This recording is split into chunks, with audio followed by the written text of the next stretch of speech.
Good morning class 4। তোমাদের আমাদের পরিবেশ বিজ্ঞান বইয়ে আমরা দাঁত সম্বন্ধে পড়াগুলো পড়ে নিয়েছি। এরপরে দেখো আছে খাদ্য পরিপাক বা হজম। এই যে পড়াটা রয়েছে, এই 2 পৃষ্ঠার পড়া তোমাদেরকে আমি ক্লাসে পড়াবো, কারণ ভিডিওর মাধ্যমে এই পুরো ব্যাপারটা তোমরা বুঝতে পারবে না ছোট ভিডিওর মাধ্যমে। তো এটা আমাকে ডিটেলে বোঝাতে হবে, এটা আমি তোমাদেরকে ক্লাসে পড়াবো। পরের যেটা দেখো পড়া আছে দেহে রোগ নিরাময়ে খাদ্য, এই পড়াটা আজকে আমি শুরু করব। আমরা আগেও পড়েছি যে খাদ্য আমরা কেন খাবো, খাদ্য কি। তো আমরা জানি যে আমাদের স্বাস্থ্যই হচ্ছে সম্পদ। তাই এই স্বাস্থ্য অর্থাৎ শরীরকে যদি আমরা ভালো রাখতে চাই তাহলে আমাদেরকে খাবার গ্রহণ করতে হবে। কিন্তু খাবার মানে সেটা ধরো কুরকুরে লেস এরকম টাইপের খাবার নয়। খাবারের মধ্যে পুষ্টিগুণ থাকবে, অর্থাৎ যেই খাবারগুলো খেলে আমরা পুষ্টি পাবো, খাবার থেকে আমরা শক্তি পাবো, আমাদের দেহে রোগ প্রতিরোধ ক্ষমতা গড়ে উঠবে, মানে আমরা সহজেই রোগে পড়ে যাব না, আমাদের সহজে রোগ হবে না, সেই সমস্ত খাদ্যগুলোকে খেতে হবে আমাদের। তো এই খাদ্যগুলো আমরা কি থেকে পাই সেইগুলো আজকে দেখে নেব। একটা ছক দেখো আগে, তারপরে তোমাদের বইয়ের পড়াটা পড়ব। এই যে দেখো খাদ্যর আমি একটা ছক করে দিয়েছি। খাদ্যকে সাধারণত 3টি ভাগে ভাগ করা হচ্ছে: শ্বেতসার জাতীয় খাদ্য, প্রোটিন জাতীয় খাদ্য, চর্বি বা ফ্যাট জাতীয় খাদ্য।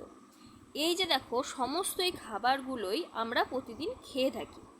যেমন শ্বেতসার জাতীয় খাদ্য অবশ্যই আমরা খাই এবং আমাদের শরীরের জন্য অত্যন্ত প্রয়োজনীয়। শ্বেতসার জাতীয় খাদ্যের উদাহরণ তোমাদেরকে আমি দিতে বলবো। তো শ্বেতসার জাতীয় খাদ্যের উদাহরণ কি কি? ভাত ও রুটি, মানে ভাত থেকে আমরা শ্বেতসার বা শর্করা পেয়ে থাকি এবং রুটি থেকেও শর্করা জাতীয় বা শ্বেতসার জাতীয় খাদ্য সেটা আমরা পেয়ে থাকি। এরপরে দেখো আসছে প্রোটিন জাতীয় খাদ্য। প্রোটিন কোনগুলো, কোন কোন খাদ্য খেলে আমরা প্রোটিন পাবো? আমরা তো ভাত আর রুটি খেলে শ্বেতসার পেয়ে যাচ্ছি। তো প্রোটিন কোন কোন খাবারগুলোতে আমরা পাবো? প্রোটিন আমরা পাবো মসুর ডাল, সয়াবিন, দুধ, মাছ, মাংস, এইগুলো থেকে, ডিম। তো এই প্রোটিন জাতীয় খাদ্যকে দেখো আমি 2টি ভাগে ভাগ করে দিয়েছি। কেন 2টি ভাগে ভাগ করলাম?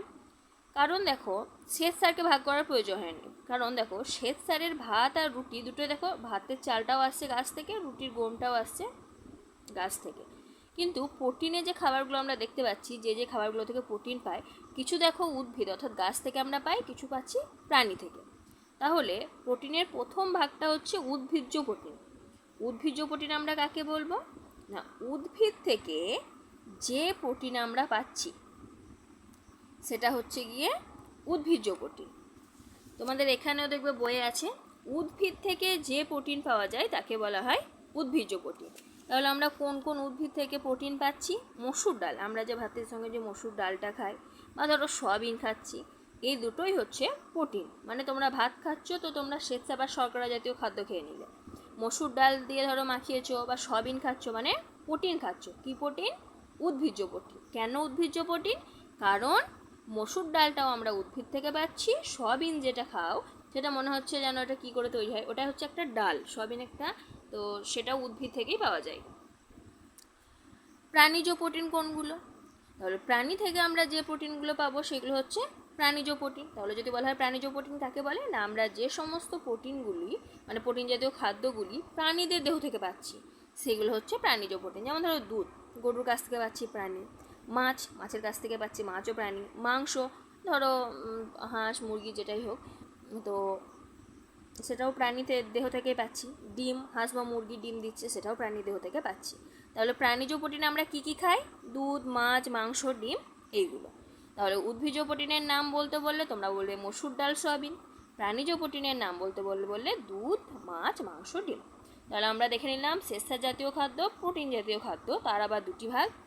এবার আমরা দেখে নেব চর্বি বা ফ্যাট জাতীয় খাদ্য। এই খাবারটা যদি বেশি খাও তাহলে শরীরের পক্ষে কিন্তু খুব একটা ভালো নয়, তাই বেশি ফ্যাট জাতীয় খাবার খাওয়া উচিত নয়, কিন্তু শরীর গঠনে আমাদের লাগে। তো ফ্যাট জাতীয় খাদ্য কোনগুলি? তেল, ঘি, মাখন, এইগুলো। তো প্রত্যেকটা উদাহরণ পড়ে নেবে, যে শ্বেতসার জাতীয় খাদ্য 2টি করে উদাহরণ, প্রোটিন জাতীয় খাদ্যের মধ্যে উদ্ভিজ্জ প্রোটিন, প্রাণীজ প্রোটিন কাকে বলে এবং উদাহরণ, চর্বি বা ফ্যাট জাতীয় খাদ্য কাকে বলে উদাহরণ।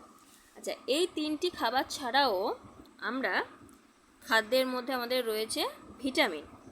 যেমন ধরো গাজর, বিট, পেঁপে, শাকসবজি, লেবু, বিভিন্ন ফল, এগুলোতে রয়েছে ভিটামিন জাতীয় খাদ্য, মানে আমরা এগুলো থেকে ভিটামিন পেয়ে থাকি। আমাদের যদি শরীরটাকে সুস্থ রাখতে হয়, রোগমুক্ত রাখতে হয়, তাহলে আমাদেরকে এই শ্বেতসার, প্রোটিন, ফ্যাট, ভিটামিন অর্থাৎ এই সমস্ত খাবার খেতে হবে, সুষম খাদ্য গ্রহণ করতে হবে। আমরা কয়েকটা শর্ট কোশ্চেন দেখে নেব এখানে। খাদ্য কি? আগেও পড়েছো এটা, এর থেকে একটু বড় করেই পড়েছিলে। শরীরকে সুস্থ ও নিরোগ রাখার জন্য আমরা যা খাই তাই হলো খাদ্য। যেটাই বলছিলাম যে শরীরকে সুস্থ রাখতে হবে, নিরোগ রাখতে হবে, শরীর যাতে পুষ্টি পায়, সেই সমস্ত যে খাবারগুলো আমরা যেগুলো খেয়ে থাকি তাই হচ্ছে খাদ্য। খাবারকে সঠিকভাবে না খেলে কি হবে? শরীর যদি আমরা যদি খাবারটাই ঠিকমতোভাবে না খাই, তাহলে আমাদের শরীর পুষ্টি পাবে না, আমাদের বিভিন্ন রকমের রোগ দেখা যাবে, শরীর দুর্বল হয়ে পড়বে, আমরা অসুস্থ হয়ে যাবো আস্তে আস্তে। তারপরে আমরা শরীরের শক্তি পাই কোথা থেকে? শরীরে আমরা শক্তি পাই খাদ্য থেকে। আমরা যে খাবারটা গ্রহণ করছি সেই খাবার থেকে আমরা পুষ্টি পাই। কোন খাদ্য উপাদান দেহের রোগ প্রতিরোধ করে? দেখো, ভিটামিন এবং খনিজ লবণ জাতীয় উপাদান, এই যে সমস্ত ফল, শাকসবজিগুলো বলছিলাম, এইগুলো থেকে অর্থাৎ ভিটামিন থেকে, খনিজ লবণ থেকে আমাদের দেহে রোগ প্রতিরোধ ক্ষমতা গড়ে ওঠে। রোগ প্রতিরোধ ক্ষমতা মানে হচ্ছে আমাদের দেহে, মানে ধরো আমাদেরকে ওষুধ খেতে হবে না, আমাদের ওষুধ খাওয়ার আগে কোনো যদি ধরো সামান্য রোগ হয়তো দেখা দিল, তো আমাদের দেহ নিজে নিজে সেটা ঠিক করে নেবে। পিত্ত শরীরের কোথায় উৎপন্ন হয়, কোথায় সঞ্চিত হয়? এটা আগের যে পাতাটা বাদ দিলাম সেখানে এটা পড়বে, আমি একবার শুধু পড়িয়ে দিচ্ছি এখন। পিত্ত উৎপন্ন হয় যকৃৎ বা লিভারে, উৎপন্ন হবে যকৃৎ বা লিভারে, আর এটা সঞ্চিত হয় পিত্তথলিতে। তাহলে তোমরা এতটা পর্যন্ত পড়ে নিও।